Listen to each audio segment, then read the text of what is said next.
میخوای ببینی چجوری از توی این چوب ساده این گل زیبا رو با هنر دست منبت کاری در میاریم.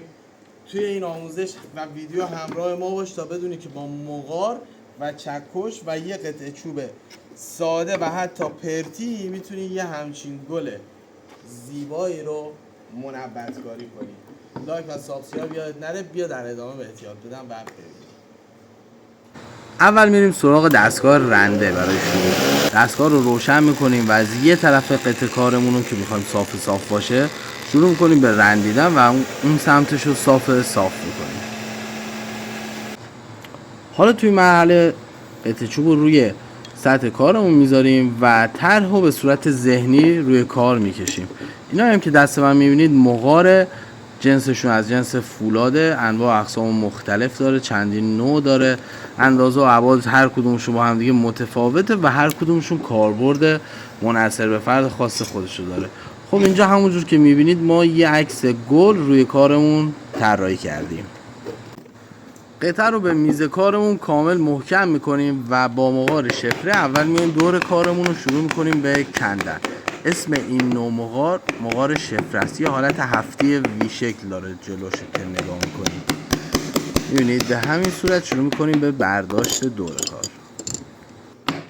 بعد توی این مرحله میایم با مغارهای نیمواز و گلویی شروع میکنیم به کندوکاری کارها. قطر این مغارهای نیمواز و گلویی هم از 6 میل تا 20 میل توی بازار موجوده. هر کدومش که به کارمون بخوره رو استفاده میکنیم همونجوری که میبینید.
از اینجا شروع میکنیم به زمینه رو کندن برای اینکه کار خودش رو قشنگ بکنه و نشون بده.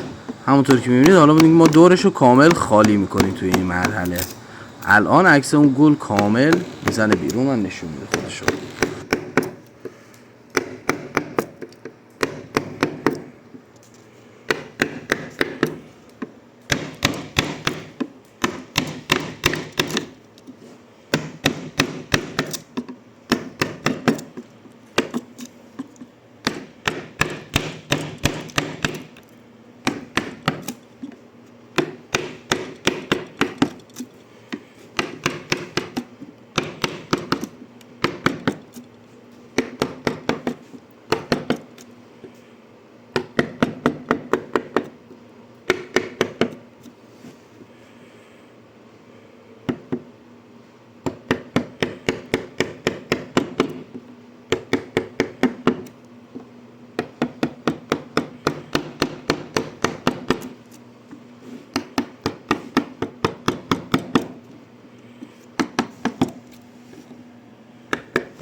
خب این هم از نتیجه نهایی کارمون. میبینید که کار چقدر خودشو زیبا نشون داده. حالا برای اینکه این کار رو شما بتونید خیلی بهتر ببینید نیاز داره که این کار دوربری بشه.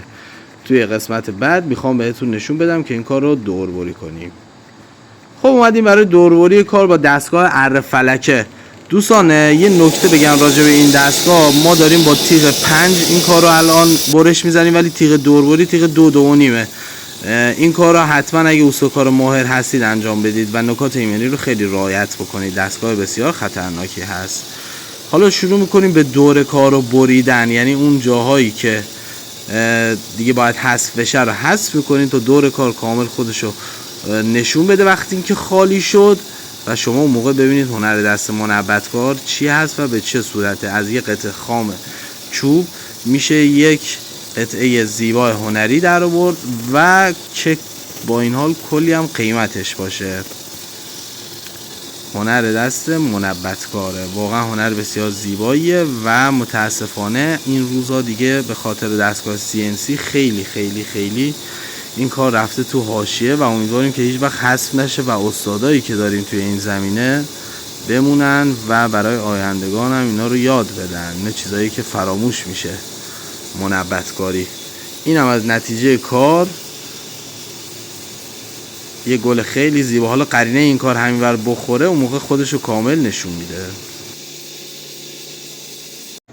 این هم از نتیجه کار و این گل خیلی زیبا. حالا اگه قرینش همینور در بیاد میتونه به عنوان تاج مبل، به عنوان روی کتیبه پرده و جای مختلف نصب بشه، اعمال بشه.